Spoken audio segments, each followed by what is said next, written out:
So the third-party company Dragon Momoko, which doesn't exist anymore, made a lot of awesome kits.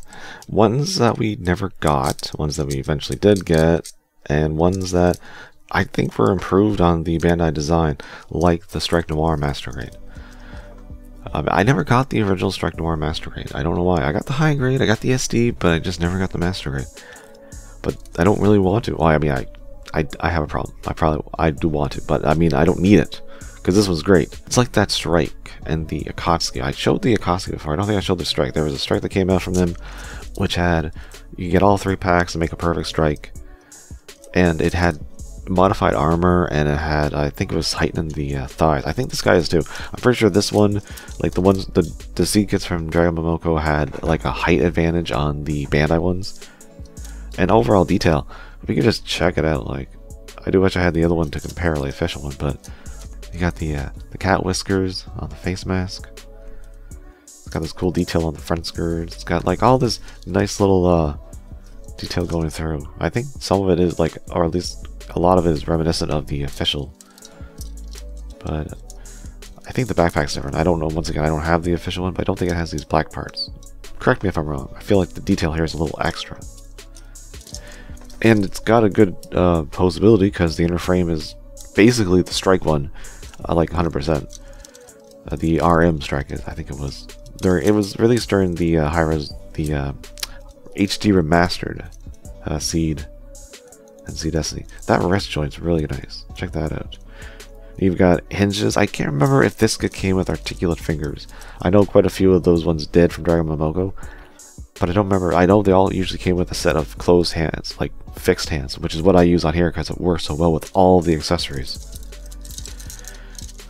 Torso could be probably better. The skirts are pretty decent. Nice tight thighs, at least on mine, which is always good. I like the extra detail on the knees. And these feet are pretty nice. There's something you got to be careful of when you're dealing with third parties and knockoffs. You got to wonder about how are the hips and how are the ankles. That's kind of like some of the, and usually the wrists. Other ones like shoulders and elbows, you can kind of fudge around if you have position a certain way. Wrists are a little difficult when you want to hold weapons, and you know, ankles and hips are good for standing. And I'm sure you're noticing the pistols on the side skirts. Great place to put them. You know, not enough mobile suits have them on their side skirts.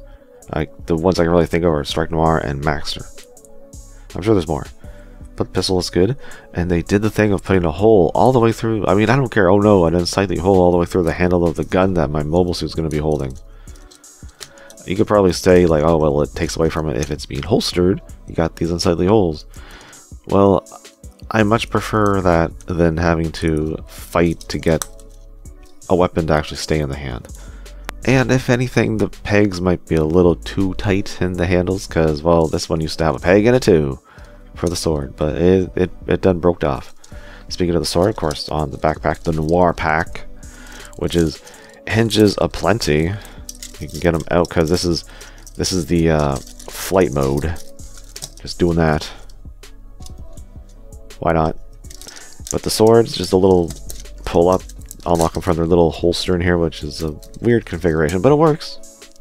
And I guess I didn't equip it with any of the beam effects, but you know, it's got like a straight line for the beam for the sword, which is great. It works great.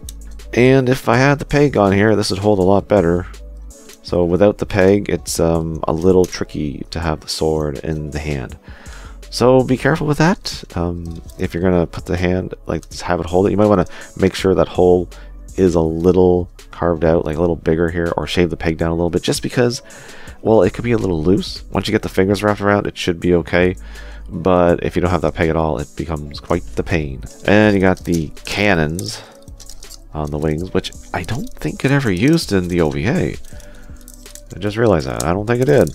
I don't remember them being used. I mean, I feel if you're gonna have, especially like the high grade just came out for this, for the series Stargazer, you want to kind of show everything the mobile suit has to offer. It's kind of weird. Another thing they don't show at all, I don't think, are these beam rifles, which I think are just the duels that they like mass produce or whatever. Pretty sure you get 2 of these. I only have it with 1, but it also works perfectly in the hand as long as you know, don't break the peg off. Strangely enough, there's nowhere to store it that I know of. There's no pegs or anything, because on the SD, you can actually store, because yeah, the SD gets these too, something the high grade didn't get. And you can like actually stack them. There's a peg on the other gun, and you can like sandwich them together. It's just a neat little thing the SD did. Doesn't have anything to do with the Master Grade. I just thought I'd bring it up because the SD seed and SD kits are really great.